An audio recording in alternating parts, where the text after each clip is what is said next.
Hello, everybody, and welcome in for another edition of the Tully's Good Times with Coach Show. My name is Brooks Hill, broadcasting live from the Tully's on the Vestal Parkway once again this year in 2024. We're getting ready for the holiday season and gearing up for 2025. It's going to be here before you know it. And then everybody watching home on YouTube as well, my right, your left on your computer screen is Black Bears head coach Brant Sherwood, ready to get back behind the bench this weekend for the Binghamton Black Bears as they take on the Port Huron Prowlers at home Friday and Saturday night. Before we welcome back into Coach and get his unique perspective on the last couple of weekends for the Black Bears, just want to let you know that Friday night is going to be country night. There's going to be a mullet contest during the first intermission, and the winner is going to receive a customized cowboy hat. So if you think you have what it takes and you want to be entered in to win the mullet competition on Friday night, make sure you sign up at the information stand when you're on the concourse. Also worth noting, it's 2-for-1 beers until the end of the first period Friday night as well. Then Saturday, it's the annual Teddy Bear Toss night presented by our friends 98-1 The Hawk. When the Black Bears score their first goal of the game, everybody's going to chuck all the stuffed animals that they're going to bring over the glass onto the ice, and it's going to be a big celebration as all of the stuffed animals donated will be cleaned, counted, and then sent over to the local Binghamton Crime Victims Assistance Center to make sure every kid has a present for this holiday season. So just wanted to get those in there really quickly. Exciting stuff coming up for the Black Bears, but also exciting stuff going on the ice. Coach Sherwood, welcome back. How does it feel? Feels good to be back. Can't wait to get back on the bench. But other than that, it was great perspective as far as watching the play from above. I didn't necessarily have to be a video coach, but that's what ended up happening with the bird's eye view. Yeah. So crazy thing. I actually had it written down in my notes here for a second, as do some little bit of live audio technician going on here. Oh, nope. Better? Okay. All right. There we go. You actually texted me one time while the game was going on, and normally I get text messages from Andreas or messages from other people in the office, especially when we're on the road, about what's going on in the game. If somebody goes down with an injury or they leave the period early, hey, like, do we know what the status is with them? Everything like Brooks, that. I was just trying to help you out and give you some adjustments. I heard you on the air, and it was fun listening to you and Cole that first night of the suspension, but I'd much rather be there with you guys in person. I decided to stay home, but it was the advice of the league and ownership, so stayed back, and it wasn't fun watching that game, and feel like I left my guys out to dry. But once we got back in our building on Wednesday, I had a little bit more control over the game, could make adjustments in period and get them prepped as best as I can before the start of the game. It's funny that you mentioned it. During the suspension, it was 2 games on the road, 1 in Danbury, 1 in Watertown, and then 2 games at home. So how does it differ for you? I know how it went with I know how it went with Danbury. You not being on the bus, you text me during the broadcast and whatnot. But from Wednesday night, day before Thanksgiving, it's no secret. People see you around the concourse. You were there in the building. Just can't be behind the bench with the guys while the game's going on. Versus Friday night against Watertown, when you're going to someone else's arena and playing in their barn. So it's basically the same preparation, especially when you're at home. You can address the team, talk to the team all the way up until 10 minutes before they hop on the ice. So okay. The full prep is done. You see our board in the locker room. Mm-hmm. There's all sorts of doodles up there that actually mean something. So we get the boys well prepared, and after that, I can talk to them in between periods. But once again, I got to let them go 10 minutes before. So, the messages were relayed a lot better. They're kind of on their own in Danbury, unfortunately. But when we got back in our building, things became much easier. And it just goes to show you what type of leaders we have too. Being honest with themselves, knowing who needs to go out there, who's hasn't been out there in a while, keeping guys fresh, and not being selfish with ice time. I know one thing during games you have in your pocket is the lineup card. Also has some spot for, power play. You can keep track of when your team's taking penalties and whatnot. And if you have any quick notes that you want to remember going into the intermission, you have it written down. When you're watching it from the stands, do you still use the same sheet of paper, or are you using an actual notebook and writing down all your thoughts at the same time? No, I actually used the same lineup card. Okay. But I didn't find myself writing too much stuff down because you get to watch the play the entire time. And, when you're on the bench, you're constantly talking to guys coming off the ice, whether, you might have seen something that might help them out the next shift, or you might have seen something bad that, like, hey, don't do this again, maybe go this route instead. So with being in the stands, like, I told, I think, Andreas this after the game. I was like, I don't have to watch as much video this week. When you're on the bench, you miss so many different things with the plays going on that sometimes I go up to the guys, hey, what happened off that face-off there? I didn't see it because I was too busy talking to someone. So, you get to see the game develop, and you get to read the guys' instincts a little bit better. And, it was fun actually watching up top. It takes the emotion out of the game a lot. Yeah. Like, it's a little quieter up there. But, I belong on the bench, and I can't wait to get with those guys. Well, I can't imagine that they're not going – well, let's see here. I got tied up with my words there.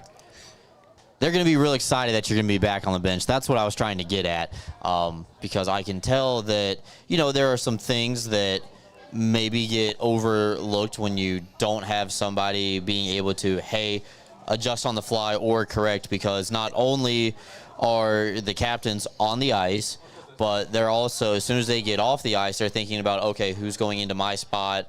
Okay, I need to watch them. Maybe some things get missed in the shuffle. It's too much to do for the players, and for all those player coaches out there in our league, it's not in the best interest of the team. Like, you gotta separate yourself. You gotta put yourself in a role, because then it becomes contradictory, where, like, you might be making the same mistake as one of the players on the ice, and it's.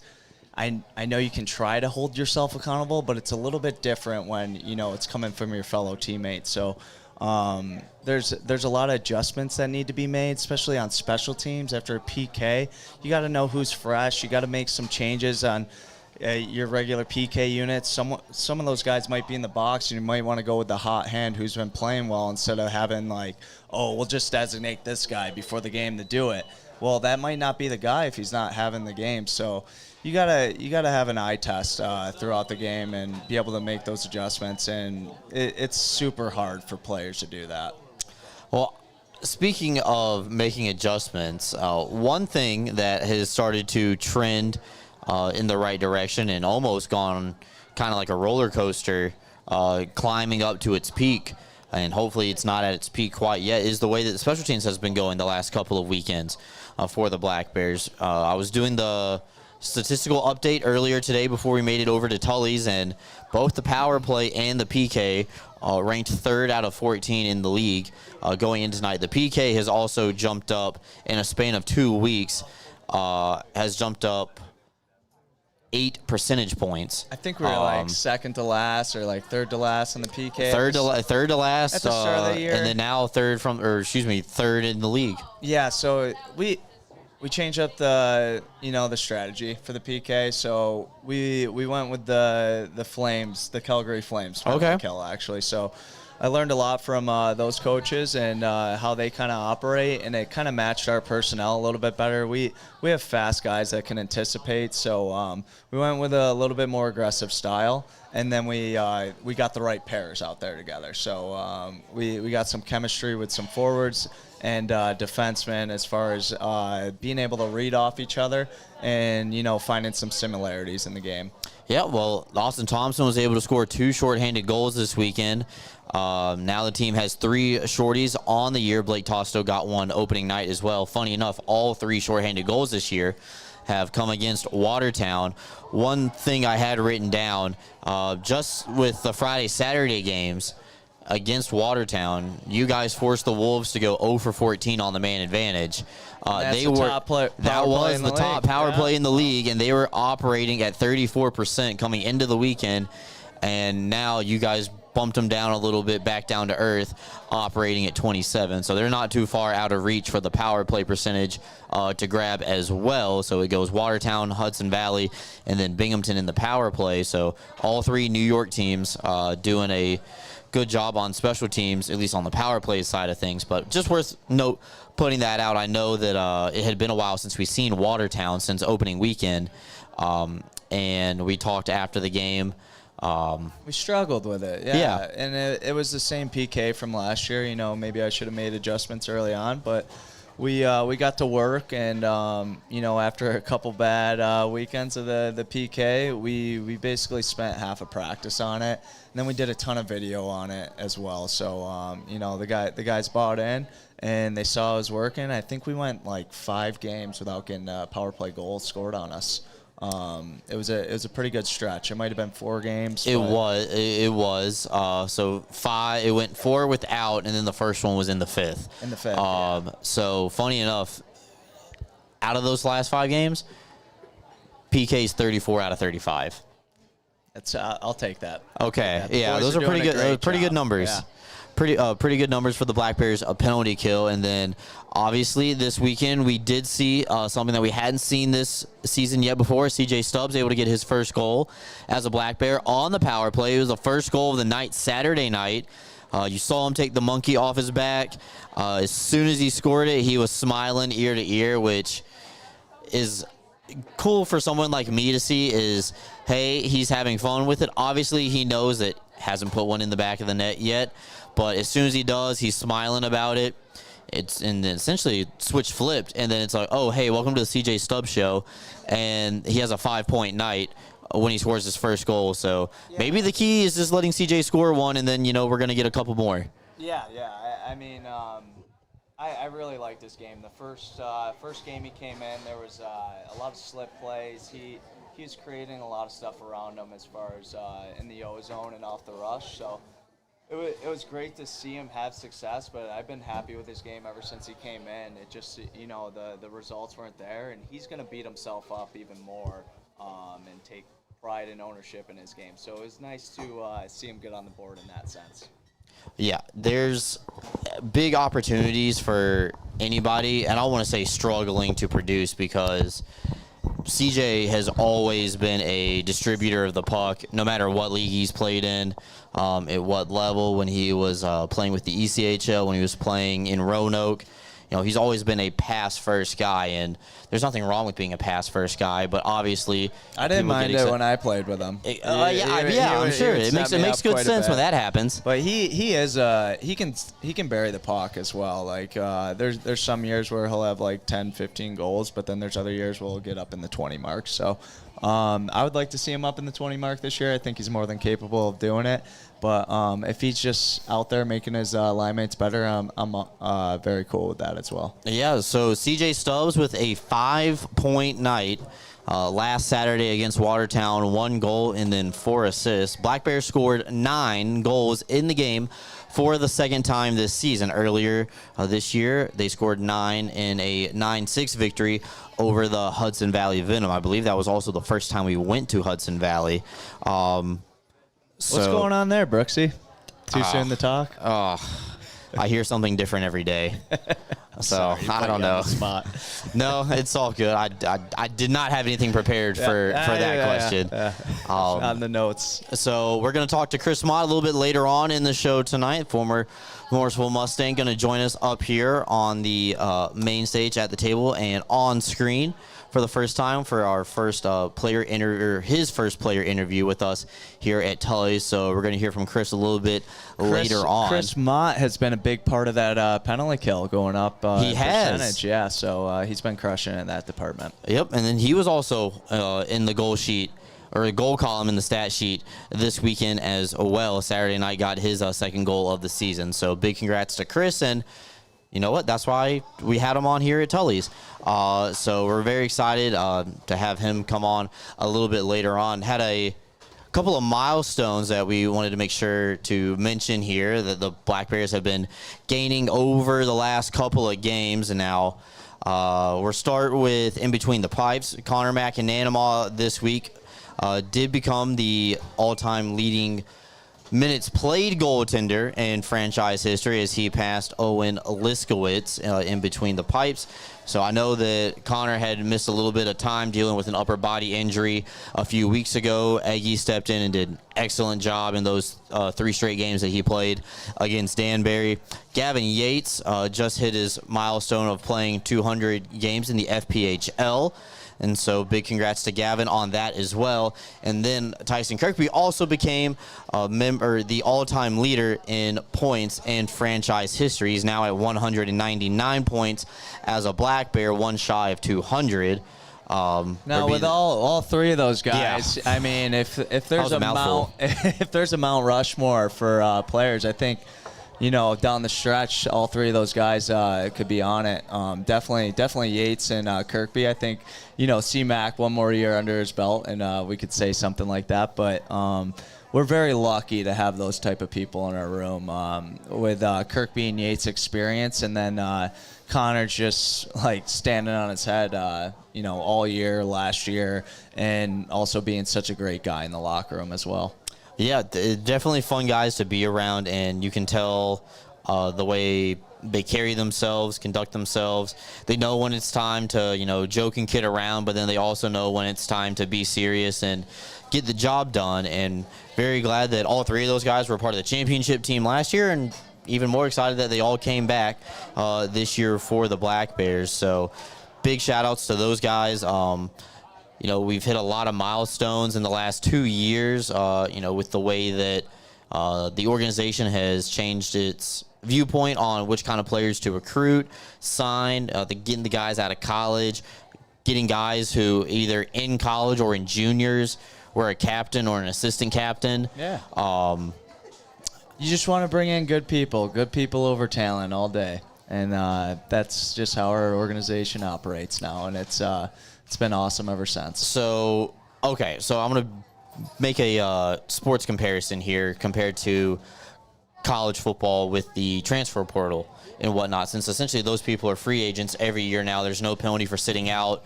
You can go to Syracuse one day, and then the next day you could be in West Virginia or East Carolina or Georgia or Alabama, any of those schools, and you don't have to sit out anymore. With the way that single-A hockey works is essentially coaches like yourself across this league, other leagues are doing the exact same thing college coaches are doing like right now. Is not only are they trying to recruit new players, coming out of college, coming out of juniors, also trying to make sure that you retain the right guys in your locker room, and that's what the Black Bears did from last season to this season. You can just tell by initial conversations with guys. If they're thrown out, like, in comparison to, like, NIL deals, like, if the guys are only talking about money when you first talk to them on the phone, then like, something's up, like, this guy might not be the best team guy. Okay. Because usually you want to hear, no, I want to play in Binghamton because, I want to win a championship or move up a league. Those 2 answers should be the main priority, and then you should start negotiating like contracts after that. But I don't know how well I would do in college football.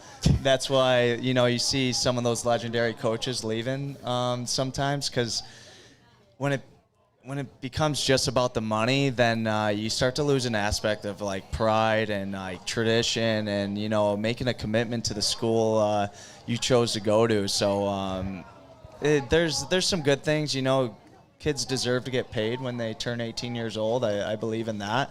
But you make a choice, you should at least stick it out for a year or 2. I feel like there's different circumstances though that you might have got lied to, or you might have got in trouble or something and you need to transfer. I totally get those scenarios, but guys that are just looking for the highest payday, that's like, it just seems a little greedy. Okay.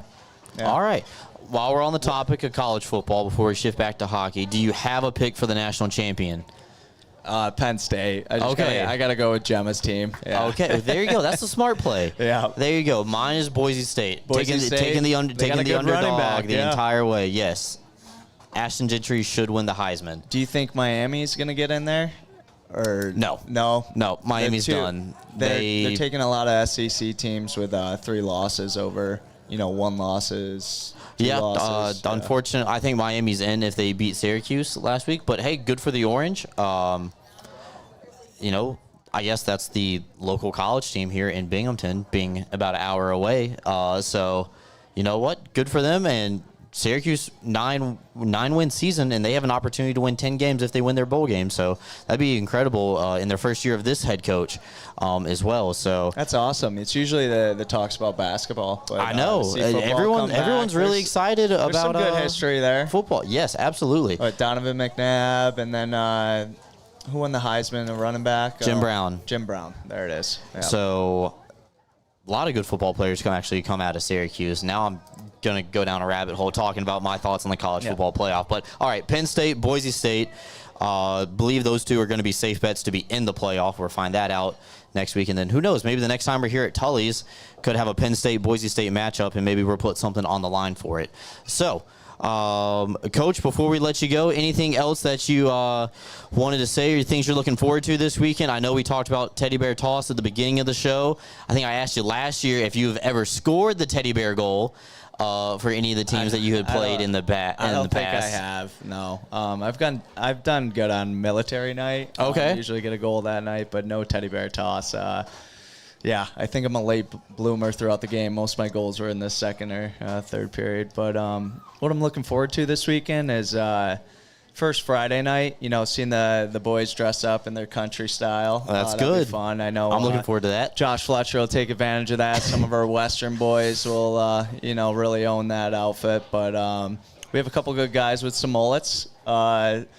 Scotty Remakers, he just dolled himself up. He's got kind of a hybrid mullet. We got Chris Mott as well with a decent haircut over there. So they might win that little contest they got going on. They gotta make sure they're going no bucket for warm-ups. Oh yeah, well it's funny you say that because Chris was coming in earlier before the show started.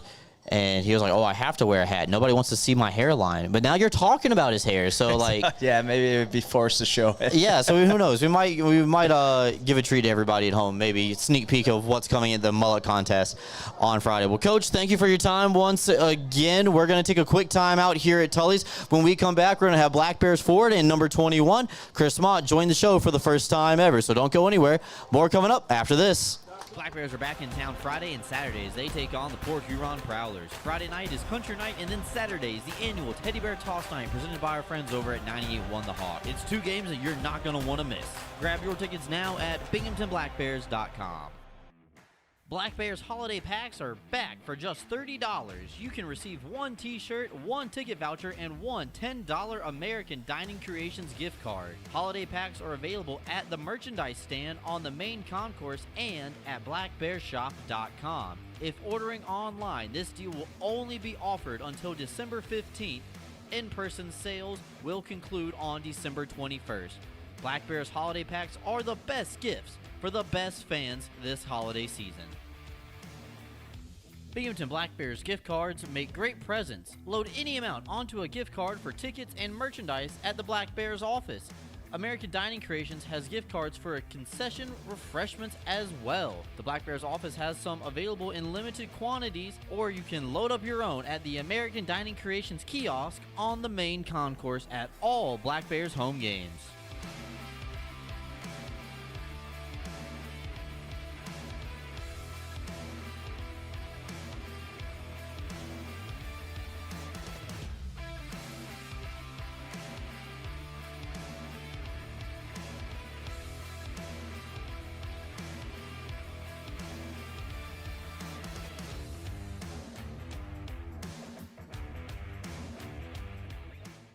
Black Bears are back in town Friday and Saturday as they take on the Port Huron Prowlers. Friday night is Country Night, and then Saturday is the annual Teddy Bear Toss Night presented by our friends over at 98.1 The Hawk. It's 2 games that you're not going to want to miss. Grab your tickets now at binghamtonblackbears.com. Black Bears holiday packs are back for just $30. You can receive 1 t-shirt, 1 ticket voucher, and 1 $10 American Dining Creations gift card. Holiday packs are available at the merchandise stand on the main concourse and at blackbearshop.com. If ordering online, this deal will only be offered until December 15th. In-person sales will conclude on December 21st. Black Bears holiday packs are the best gifts for the best fans this holiday season. Binghamton Black Bears gift cards make great presents. Load any amount onto a gift card for tickets and merchandise at the Black Bears office. American Dining Creations has gift cards for a concession refreshments as well. The Black Bears office has some available in limited quantities, or you can load up your own at the American Dining Creations kiosk on the main concourse at all Black Bears home games.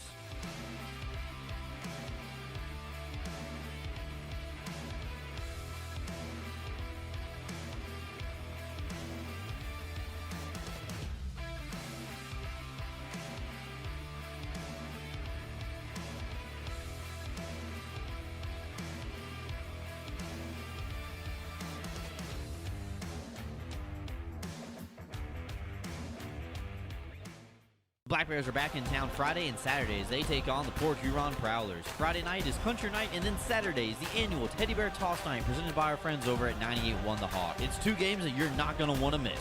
Grab your tickets now at binghamtonblackbears.com. Black Bears holiday packs are back for just $30.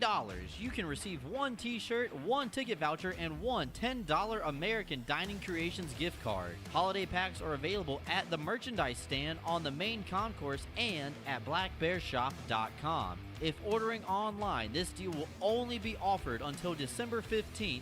In-person sales will conclude on December 21st. Black Bears holiday packs are the best gifts for the best fans this holiday season.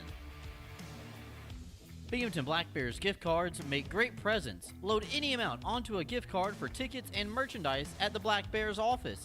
American Dining Creations has gift cards for a concession refreshments as well. The Black Bears office has some available in limited quantities, or you can load up your own at the American Dining Creations kiosk on the main concourse at all Black Bears home games.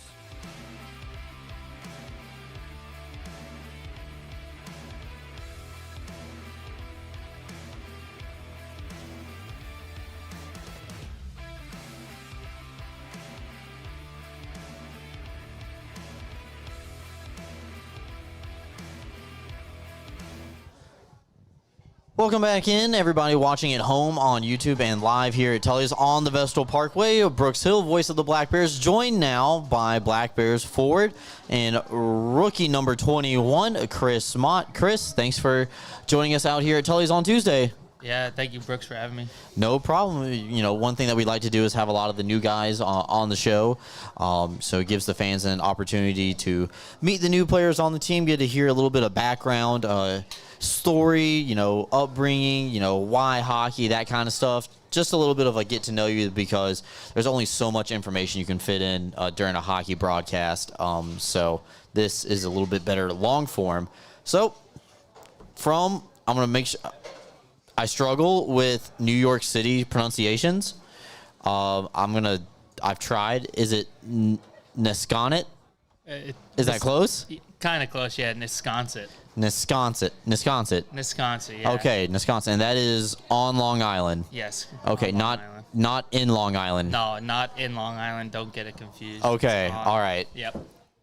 Okay, so on Long Island, that's where you're from. That's where you grew up. Is that where you started to find your passion for hockey? Yeah, definitely. I started learning to skate at a pretty young age. I was actually at a preschool right down the road, and it was like attached to an ice rink. And I guess one of the programs that you could sign up for through the preschool was like a learn to skate. Oh, wait, a preschool learn to skate? Uh-huh. Yeah, so I don't really remember much, but I'd say like maybe once or twice a week we'd go out on the ice and get skating lessons. Okay, so when you're in preschool, are you skating on like an actual like hockey rink, or is it more of like a makeshift, like, don't want to say a frozen pond because I don't know if the ponds freeze that much in Long Island to where you can actually skate on it, but or is it just like a little pop-up spot? No, it was an actual ice rink. It was Okay. actually in the back of an ice rink. It's called the Rinks in Hop Hog. It had 2 sheets of ice, 2 full-size sheets, and then in the back upstairs, there was just a preschool. Okay, so a preschool at a hockey rink. Yeah. Okay, I don't think there was no correlation. not between an the ice two. rink at a preschool. No. Okay. No. All right, just wanted to make sure I got that right. At least I got something right tonight. So, what piqued your interest? Because obviously you do the learn to skate, and that's part of preschool. And don't want to say at that point you don't have too much choice. It's kind of like what your parents sign up for. When did hockey start becoming your passion? Probably say around high school. So like 9th grade, I think that's what, 14, 15 years old. I also played baseball and lacrosse, but that's like kind of when I decided that I wanted to continue to pursue hockey. I think I just had the most enjoyment playing and everything like that, and just kind of wanted to just focus on that. When I got to high school, I didn't play any other sports, just was hockey. Or, I'm sorry, and didn't play any other high school sports, so just kind of focused there on hockey. So up until high school, were you playing hockey, baseball, and lacrosse like throughout the year? Yes. Okay, so well-rounded athlete. Were you playing indoor or outdoor lacrosse? Outdoor lacrosse. Okay, good. Outdoor is a lot more fun. I don't think indoor lacrosse is a thing on Long Island. Really? Yeah. You know, they used to have the New York Riptide for a long time. I know they... I guess maybe nowadays. But Okay, well, yeah, I guess. Well, you're, I guess the way that they sort hockey years, it's not like how they sort lacrosse. Because I remember growing up playing, you know, club lacrosse in high school, middle school, things like that. You were sorted by your graduation of high school year. Mm-hmm. Hockey, you're sorted by your birth year. So you were you 99 or were you a 2000? Yeah, Okay. 1999. Okay, so growing up playing youth hockey, I know that you played for the Junior Islanders for a lot of seasons at the AAA level. What, you played U14, 16, and 18 with the Junior Islanders, is that right? Yeah. I actually played with that organization starting at Squirts. It wasn't until I think that 14U year where we combined with the Islanders. Okay. It used to be a team called, it was like Pride and Athletics for Life, like PAL. We were just like the Blue Knights. And then I think 2014, around there, maybe 2013, we combined it with the Islanders, and then that's when we became the Junior Islanders. So when you're playing with the Junior Islanders, or you have the Junior Islanders, I should say, I believe you were talking about with me earlier this year is you guys actually got to play in some, you know, pretty cool arenas and some pretty well-known barns around the, you know, northeast quadrant of the United States and maybe even into Canada. Was that right? Yeah, it was a pretty cool experience being with them. It was in my 18U year, which was my senior year of high school. We had a really good team. We won the New York State Championship. Okay. And, we also won our USPHL 18U title as well. And then we also, I think one of our best experiences was this tournament in Calgary called Max Midget Invitational. So we got to spend a week in Calgary, Alberta, just playing in a hockey tournament with teams from all over the world. Did you get to play in the Saddle Dome? No, we lost in the semifinals, and then the championship game was in the Saddle Dome. Okay. Well, that still seems pretty cool, you know, going over to Calgary for an entire week just to play sports. It definitely far exceeds anything I've ever done, just playing local tournaments and maybe going across the state once or twice for like a weekend or a single day. But that is really neat. What when it became time to, you know, transition to hockey as your sole sport in high school, what was that, you know, conversation like with your parents about like, hey, like, I think I'm actually kind of good at this thing and this is where I want to put my focus in?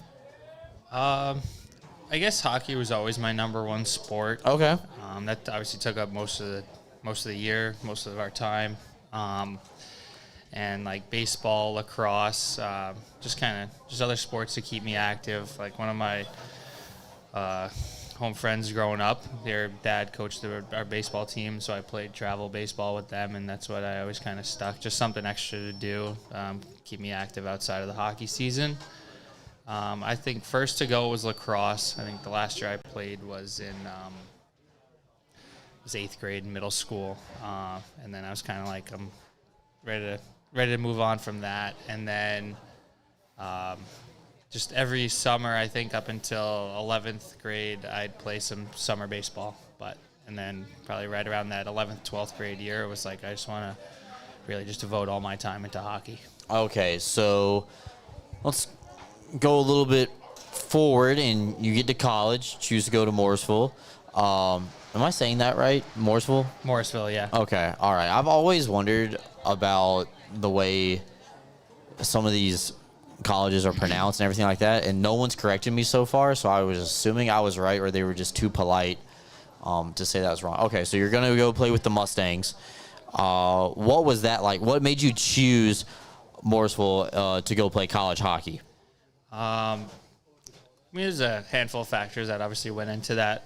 I guess the first being it is a New York State school. I'm from New York. And like obviously at the Division III level, they don't give out athletic scholarships. So a big thing, being able to take on that in-state tuition was a big thing. Another thing was they had a rink on campus. I know all SUNY schools in the SUNY Hockey Conference have rinks on campus, whereas a lot of other D3 schools around the country don't. So like they got to travel to local rinks here and there. You know, that's something I actually did not know, that all the SUNY schools have rinks on campus. That's pretty neat for a Division III, criteria. Yeah. One big thing along with the rink on campus was it doubles as a community rink. So it has ice year round compared to like other SUNY rinks where there's like a set date where they put the ice in, and then there's a set date where they put the ice out. Okay. So like you would you'd move in on mid-August, and then later that week, if you wanted to go get on the ice and skate around, you could. So like we would start having captain's practices like last week of August, like probably almost a month before other teams would start practicing. How many people are on your college hockey teams? I know you guys were obviously dealing with the COVID regulations, and that was at the beginning of your college time. Is that correct? Yeah, I missed my my freshman year. Okay. So, I think we had a roster of about 30. Okay. I didn't know if because of COVID or something like that, you guys had to, were you able to keep more people because people lost a year of playing time? I know the NCAA had some weird things depending on what level everybody is at with whether they're going to be playing games or everyone saves a year of eligibility if they want to. So 30 guys on the roster? Yeah, so there's actually no limit on... I mean, I only know it's for D3, but there's no limit on roster sizes. Okay. So you can have a roster of 40 guys if you want. Obviously, you can only dress, I think it was 21 or 22 a night. Maybe. Okay. So, but obviously, yeah, with losing that first year, you gained another year of eligibility if you wanted to do a fifth year. But I was still taking classes all freshman year, so I was still set to graduate this past May, so I just didn't really want to do any more schooling. So. Okay. I'm in the same boat. Once I did my time, I was ready to walk out the door and be done with school, get some real-life experience, so that's pretty neat. What was it like, playing college hockey, traveling with the team, everywhere you guys go? Obviously, you and a lot of your teammates made the decision to come here to Binghamton. So at least some ways, at least in my eyes of looking at it from an outsider's perspective, you already had some built-in friends and guys you already got along with. Instead of just coming to a new team and not knowing anybody, you had a couple of guys in your back pocket that you know that you could hit up anytime. Yeah. Well, first with talking about the travel during college, we had a weird setup compared to other schools where a lot of schools would play on a Friday and Saturday, but since we had an odd number of teams in our conference, we didn't have a travel partner. So a travel partner is somebody, for example, like us in Morrisville and Cortland are now travel partners because there's only 8 teams in the conference. So they'll both be away a weekend. If they were to travel to Fredonia and Buff State, Cortland would play Fredonia Friday night, and Morrisville will play Buff State Friday night. And then Saturday night, it would be reversed, and then you'd have Cortland playing Buff State Friday night, and Morrisville playing I messed that up. Morrisville would play Fredonia Saturday, and Cortland would play Buff State Saturday. So I guess in the SUNYAC, you have to play 1 home game and 1 away game each. So I guess the travel partner limit makes it so you go there once, you play both teams that are nearby, and then a later week during the year, they'll come to you. Okay, so in one sense, it's kind of like how the NFL works, where you're going to play everybody in your division, or in this case, your conference, home and away, one time. And then where it differs is sometimes you're going to be hosting 2 teams like in the same weekend. Yeah. You're going to see 1 team Friday, 1 team Saturday, or whatever day of the week it is that you guys are going to play. Okay. So since we did not have a travel partner, we would play Wednesdays and Saturdays. Okay. So, I mean, for recovery purpose, I think that worked out pretty well. So you didn't have to really deal with those back-to-back games where you're just sore and beaten up, and you just kind of got to push through that Saturday night game. But for school, it kind of made it a bit difficult if we did have an away game and you're leaving at 11 o'clock. That's where most of the classes you'd have to miss. Okay. What is the normal travel distance for a SUNYAC player? I've had a lot of SUNYAC guys on the show, but I don't think I've ever asked actually, what is travel like for, Division III hockey player? I guess the furthest, obviously Morrisville is pretty close here to Binghamton, so kind of that central New York area. Okay. I guess the furthest west would be Fredonia, which would be about 3.5 hours, and then the furthest east would be Plattsburgh, which is about 4.5, 5 hours. Okay.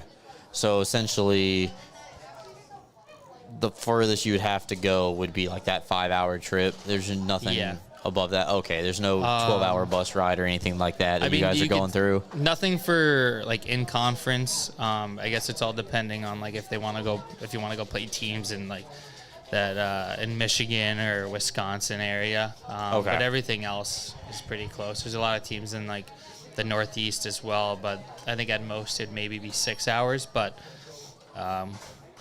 only rarely did we ever go to Massachusetts. Everything was kind of either Pennsylvania or New York. Okay. Well, I mean, that makes sense. Obviously you want to keep travel costs down for the university, but still have a, good strength of schedule. I know the SUNYAC sends teams to the NCAA tournament for Division III every single year, and then, they want to have good teams so that way you can have at large qualify for the tournament instead of just the conference tournament champion. Because I believe Coach Sherwood's Cortland Red Dragons qualified for the tournament last year with the auto bid. They got the auto bid through winning the SUNYAC. Yep. Yeah. I remember him and Liam Anderson were talking about that. So that's neat. That's a neat little insight onto the way that Division III hockey works up here. Let's transition a little bit now to the Black Bears. This is your first taste of experience in professional hockey. You've played 10 games so far with the team, adjusting to life as a professional, Chris Mott, not as Chris Mott, the college student. What are some things that you're noticing about yourself that are different than maybe, let's say, what you think about yourself a year ago?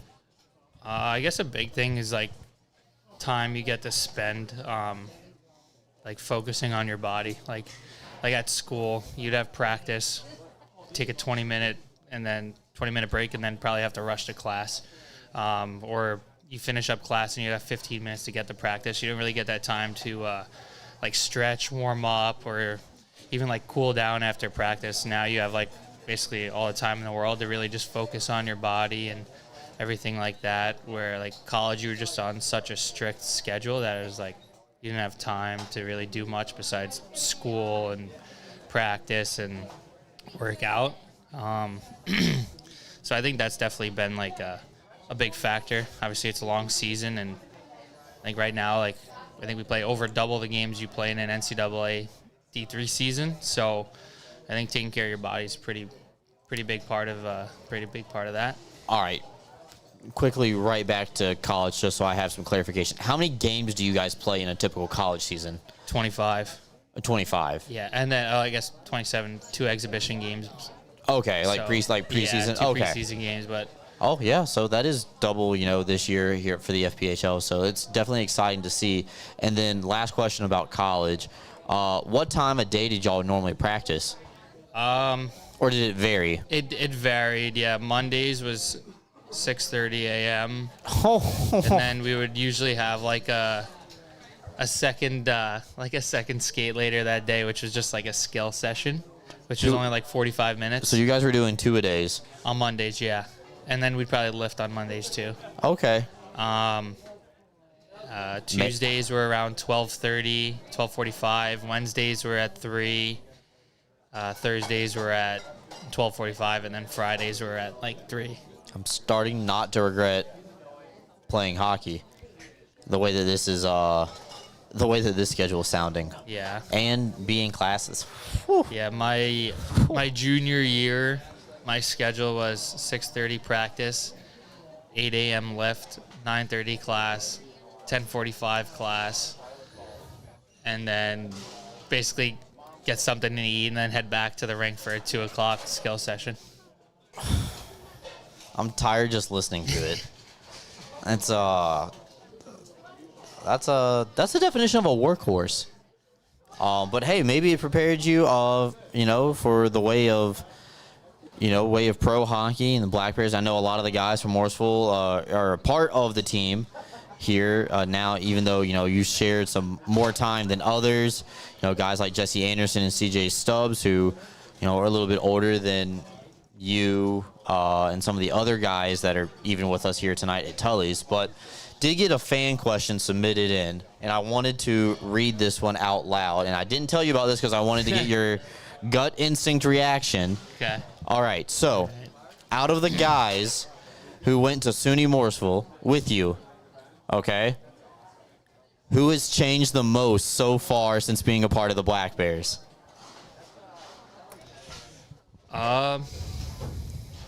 That's a tough one. Well, Try to spin zone that. CJ Stubbs, I never got to meet before coming here. Okay. I just knew he was a Morrisville alum. We That's talked fair. over social media here and there. Mr. Cade Henry over there sitting at the table.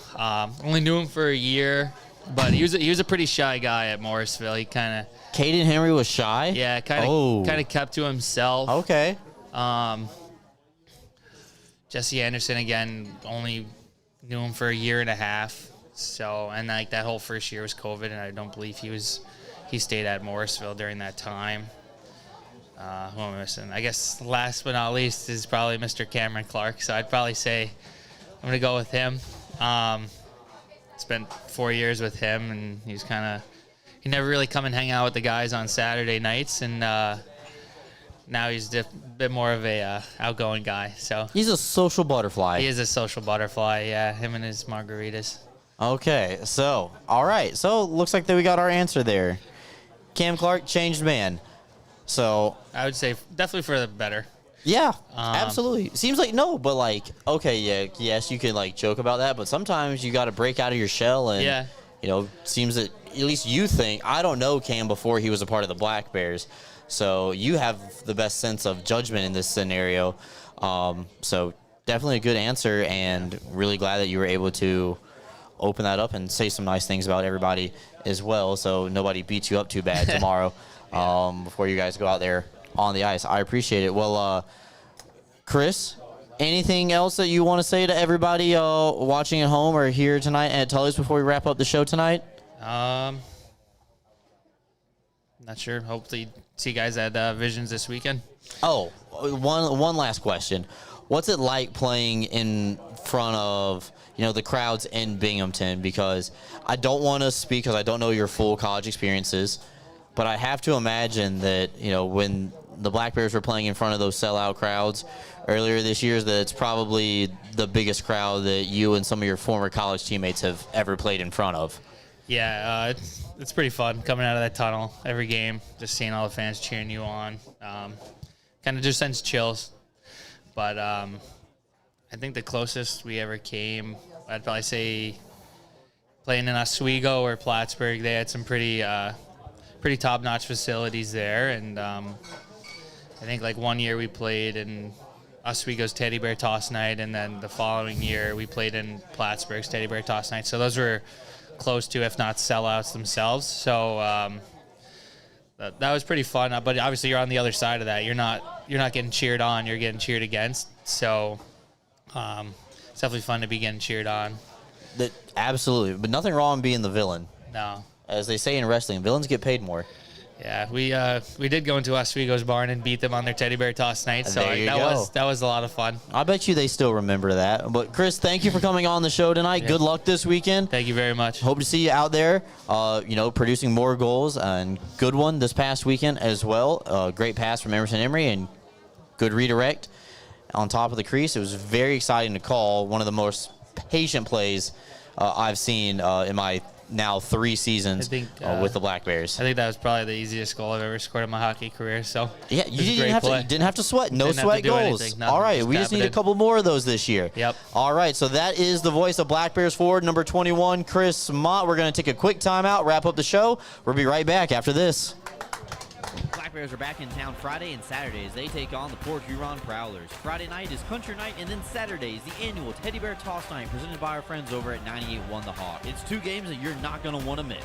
Grab your tickets now at binghamtonblackbears.com. Black Bears holiday packs are back for just $30.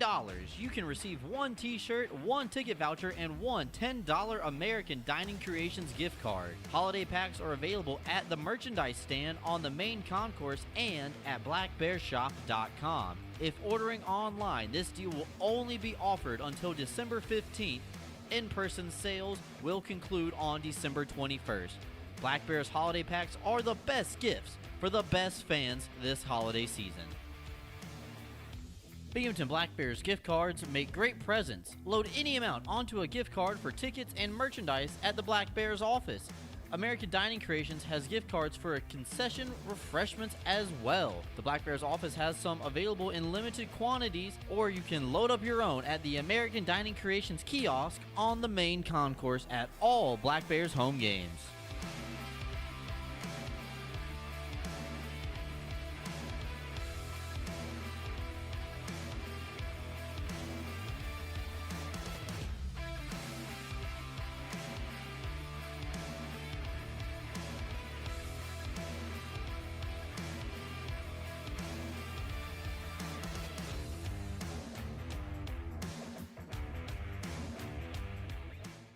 Black Bears are back in town Friday and Saturday as they take on the Port Huron Prowlers. Friday night is Country Night, and then Saturday is the annual Teddy Bear Toss Night presented by our friends over at 98.1 The Hawk. It's 2 games that you're not going to want to miss. Grab your tickets now at binghamtonblackbears.com.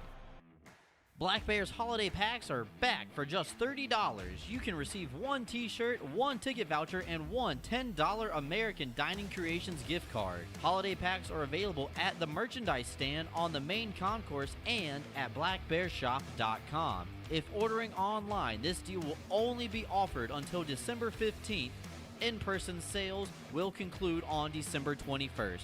Black Bears holiday packs are the best gifts for the best fans this holiday season. Binghamton Black Bears gift cards make great presents. Load any amount onto a gift card for tickets and merchandise at the Black Bears office. American Dining Creations has gift cards for a concession refreshments as well. The Black Bears office has some available in limited quantities, or you can load up your own at the American Dining Creations kiosk on the main concourse at all Black Bears home games.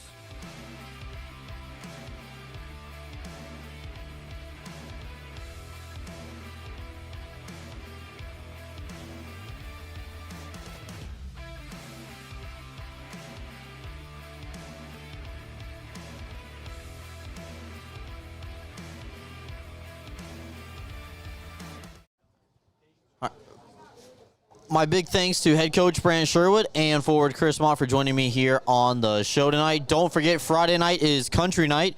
Puck drop is at 7 p.m. 2-for-1 beers until the end of the first period, from when the doors open at 6 o'clock as well. And then Saturday night is the annual Teddy Bear Toss Night presented by our friends over at 98.1 The Hawk. Funny enough, speaking of country music, #1 country station in the Binghamton market area. And the Teddy Bear Toss Night is going to benefit the local Crime Victims Assistance Center right here in Binghamton. So implore everybody you know to buy a stuffed animal, or if you have a gently used one at home as well, that's fine. Bring it to the game. Make sure you're in your seats when the game starts, because you never know how fast the Black Bears are going to score. The record is 11 seconds. And if you're late, you're going to miss out on throwing your Bears onto the ice.